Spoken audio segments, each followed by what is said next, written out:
Hi, I'm Jeremy Hickerson, and this is a reading from my literary memoir, Now, Then, and Then. It takes place when I was home on Christmas vacation after my first semester at college at Moody Bible Institute in Chicago.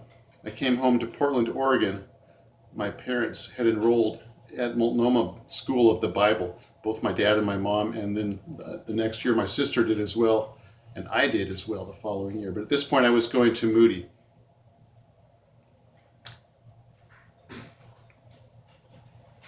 After I unpacked, I went into a room that served as a study, and I looked through the books on the bookshelf for something to read. Dad came in with a book in his hand. "You might be interested in this, Jeremy," he said. "We read it for Christian Ed."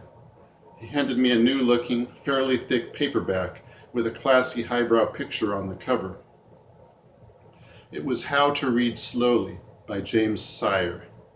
I curled up in a chair and spent the next several hours reading it, then read some more after supper before I went to bed.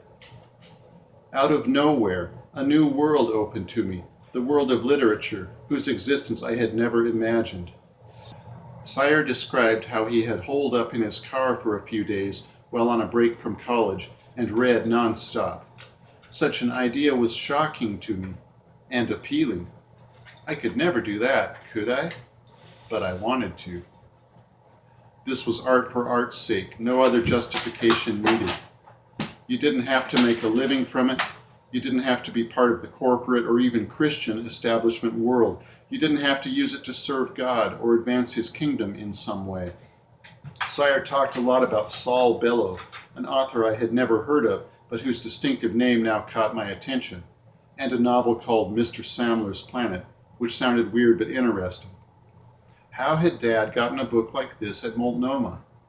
Sire was a Christian, but I'd never heard a Christian talk about the humanities in such a favorable and alluring way. Francis Schaeffer had gone almost as far. His film series, How Should We Then Live, delved into the philosophy embedded in the arts and showed beautiful works by the old masters, revealing his love for this art, even as he sometimes criticized the secular influences and message. His aim was to reveal the artist's worldview as shown in their work, often a worldview that was anti-God, man-centric, and anti-Christian. Yet try as he might, Schaeffer couldn't hide his love for the art itself. Such deep knowledge of the subject would be hard to explain otherwise. He wanted to show us how it was evil, but ended up showing the opposite. You can't understand the impact of How Should We Then Live on the evangelical church without knowing something about the L'Abri Christian community in Switzerland, a sort of hippie Christian commune headed up by Schaeffer, which his wife Edith had made famous in her book L'Abri. Edith's writing about life in the chalet up in the Alps did much more to popularize L'Abri and their work than her husband's philosophical lectures and books.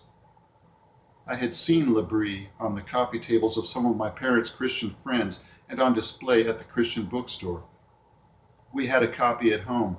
I read it in high school. The life Edith described, the intellectual discussions around the fireplace in Switzerland, seemed to me like a Christian utopia.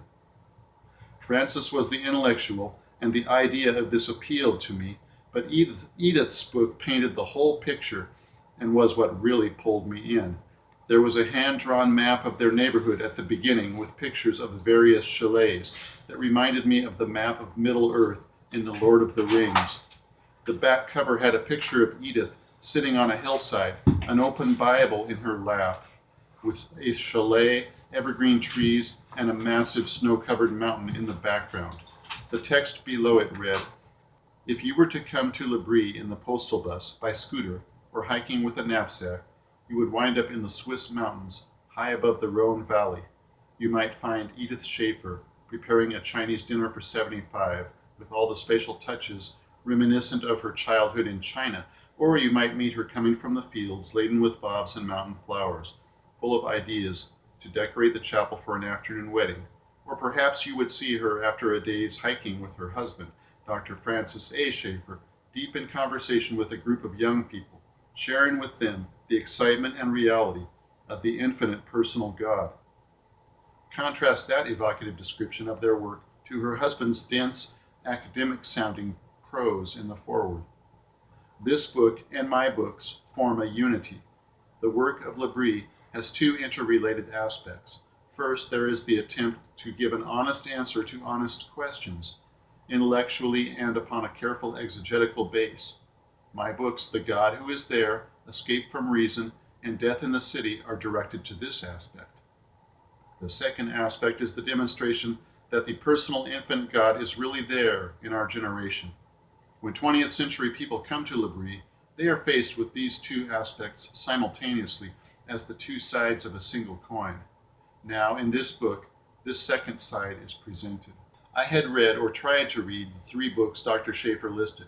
I knew they had to contain a Christian theory, an intellectual foundation for the open approach to the arts and humanities that the Schaeffers so obviously practiced in their own lives and work. I found no such theory in these books, or I had not understood it if it was there. Francis and Edith Schaeffer demonstrated this sort of life, but they had not attempted to explain it. Perhaps they couldn't. Maybe there was an inherent tension between conservative Christian thought and a balanced life that fully experienced humanity. Maybe it ultimately came down to knowing which teachings to ignore and when to ignore them. I didn't think this yet. I was still full of optimism about the particular hybridized branch of Christianity I had grown up in.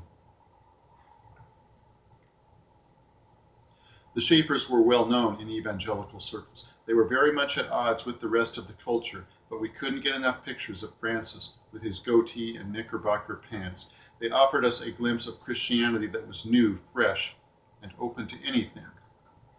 Of course, they weren't really open to anything. They measured what they did against the teachings of the Bible just like the rest of us, but somehow, while doing this, they were able to come up with something so different and unexpected. Their way offered freedom. Francis Schaeffer was unusual as a Christian intellectual in that he had a deep knowledge of the humanities. For someone like me who had been sealed off in the conservative Christian subculture, Schaeffer was the closest thing to a way out, a door that opened onto all the riches of learning and art in the Western world. But Sire revealed even more than Schaeffer as he spoke with such enthusiasm about book after book. I hadn't considered studying literature. It had never seemed like something I might be interested in. I was training to be a pastor. I actually hoped I could focus on the academic side, the biblical and classical languages. I knew I didn't have the personality to pastor a church and to lead a congregation. I would do it if that's what God wanted, but surely he could see that my gifts were more in the studious realm. Yet now I felt that if I could do anything, it would be to emulate Sire and read for the sake of reading. There was no way this could happen, but what a thought. Thanks for listening. Thanks for watching. If you like this, please click like, subscribe. That would help me out. It will help out the channel. And thanks a lot again. I'm Jeremy Hickerson. I'll see you next time.